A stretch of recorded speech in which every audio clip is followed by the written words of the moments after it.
Okay, so I'm going to be talking about something that I found fascinating. And I think, being honest, a lot of us have been tempted with this particular addiction, and it's scrolling. And I want to just read something that's very interesting. The brain's reward system, which releases dopamine in response to unpredictable social media content.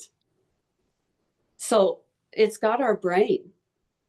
And so we have these awesome technologies, and you can stay up all night and you just do this and this and this and this because I want to watch that guy who's mowing someone's lawn. And I just want to see, oh, how straight he can cut that edge and how much he can trim those trees back and cut those weeds. And he does it for free because he has a YouTube. And then it leads me to something else. Oh, that's interesting. And then something else. And I get the feeling when I do it, like it's Christmas Eve. And I can hardly wait for Christmas morning because there's a gift. There's a gift. There's a present. Whoa, what do I have in this present? So this is very powerful, and we need to be mindful. And so I'm mindful. So I went and I bought a flip phone. So I can't scroll. This is just an old, they still sell them. It's an old fashioned, yay, I got it. Like someone's cheering. An old fashioned flip phone. It doesn't do anything, but hello, yes, this is Christine at Into the Light Energy Healing. How may I help you? Okay, let's set up an appointment. Thank you very much. Boom, all done.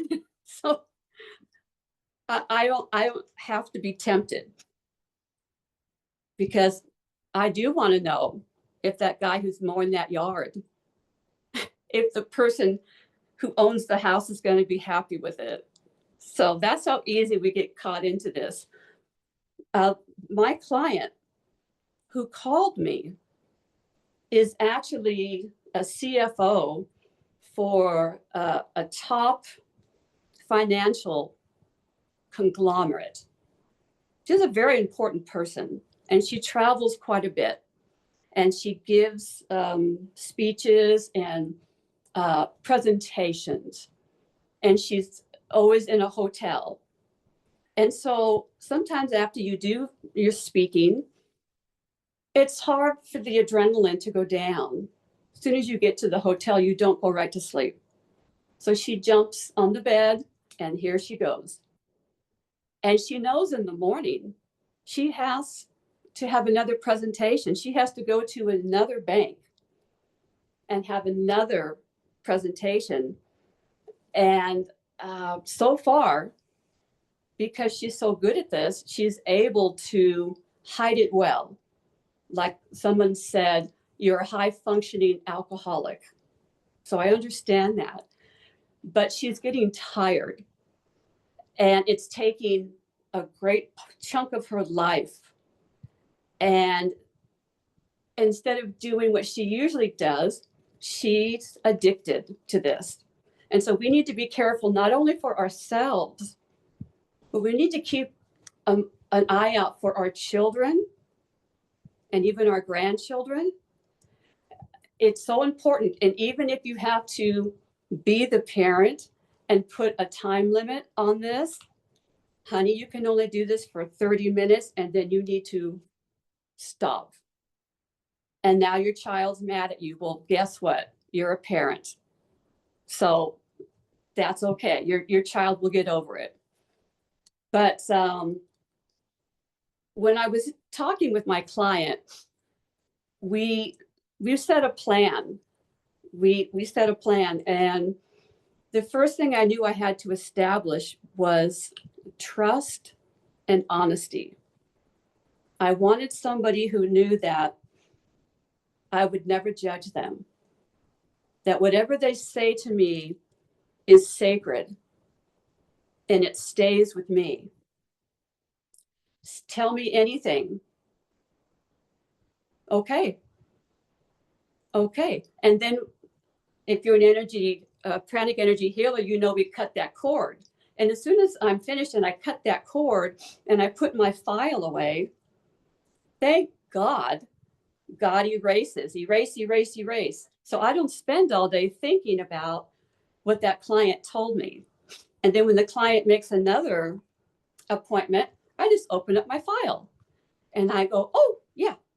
And so you can juggle dozens or hundreds of clients and not lose your own energy and become exhausted if you cut that cord and you do some of the things that we have been taught by Grandmaster and by Master Glenn and Master Co, how to keep our energy clean. And if we know, never judge anybody, you'll start to build trust and honesty. So we had that foundation. The other thing is commitment. I made sure that my client had 100% commitment. How badly do you want to kick this habit? Oh, then go find it. Go find someone else. If you're not willing to work as hard as I'm going to work, there's other people. Go see them. You have to put in the work. I'm 100% committed to you, and I will work very, very hard. I need to see you doing it too.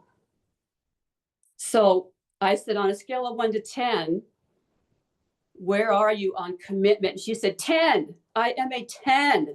Please make this stop. And I said, okay. Well, okay then.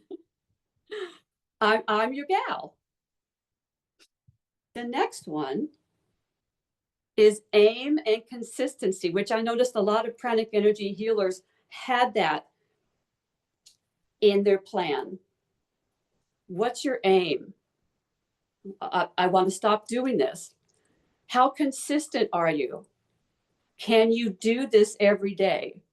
If I give you homework, because I used to be a teacher, and I'm going to give you homework, and I say, do this every day, or 3 times a week, or shower with salt and lavender, you better do it, because I'm going to ask.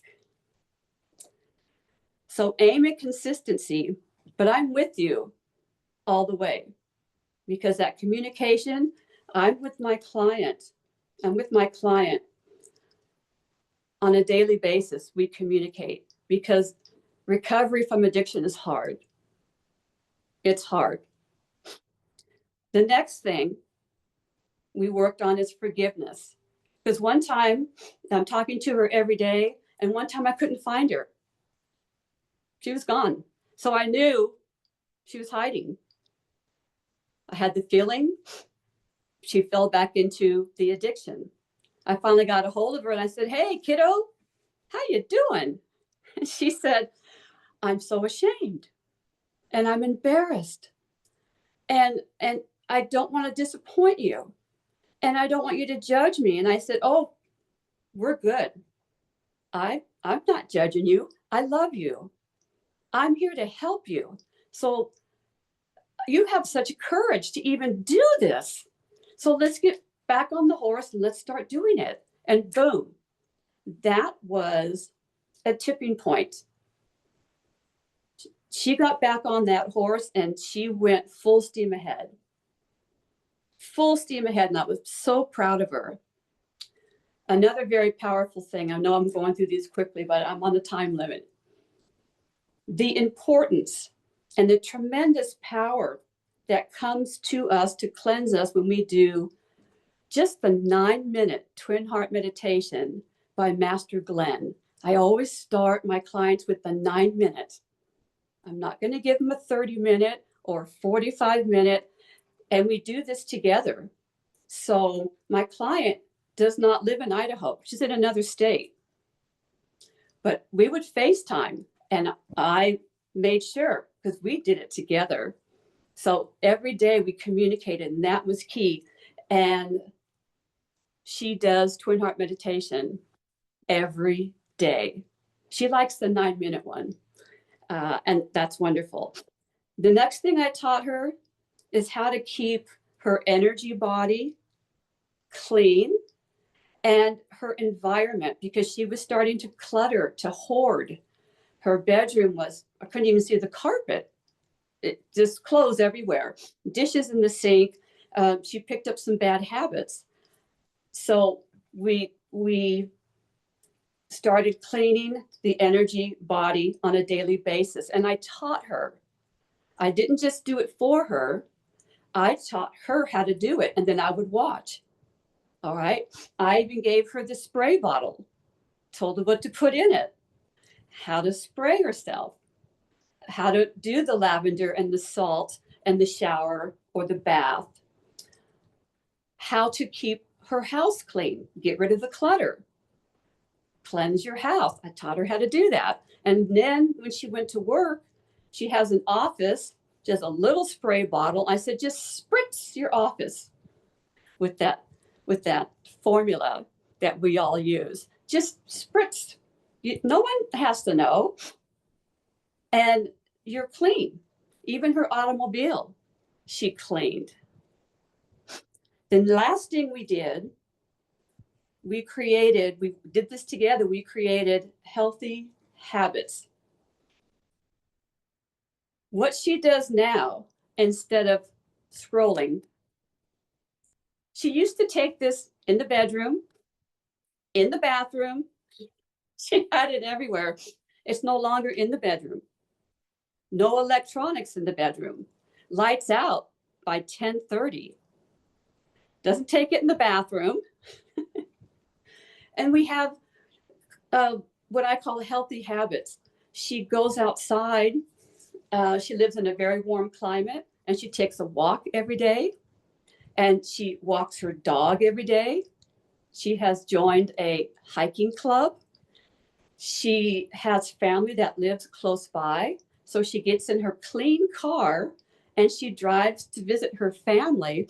And she's interacting with her mom and her sisters and her brother and her nephew.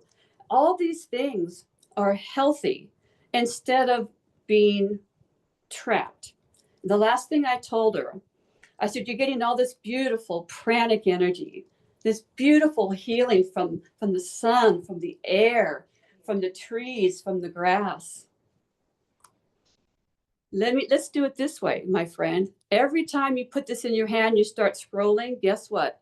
This is zapping that beautiful, positive energy out of you. Do you want that? She says, no. I said, okay, then don't do that. We connect now twice a week. She started improving. We did 3 sessions already, boom, boom, boom. Then she kind of fell off the wagon. She did 3 more sessions, boom, boom, boom. And she has it. But it's that constant communication. I check in. She checks in. I've never seen her happier. And she has a life. And her dogs love it because she's giving her the attention to her dogs that she was neglecting. And so when we talk on the phone, she's throwing a tennis ball to the dogs, and the dogs are running around bringing the tennis ball back. So I sent her a gift. I sent her a box of tennis balls. Congratulations, you're doing great. Here's a present. It wasn't for her, it was for her dogs, which she loved. She loved.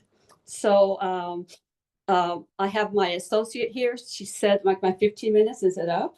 Okay. So once again, we all stay up too late doing that. So we need to get the old-fashioned flip phone, or we need to clean ourselves and be mindful that it's so easy to become addicted to so many things. And as pranic energy healers, my friends, we need to keep ourselves clean. If we don't, we can't help other people. And this is the best job I've ever had in my life. And I've had a lot of good jobs, but this is the most rewarding. So to all my mentors, to all my teachers, to the master teachers, to all the holy ones, all the angels and the saints, and all of you here and behind the scenes, my interpreters.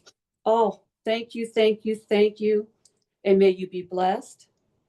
And namaste. God bless you all.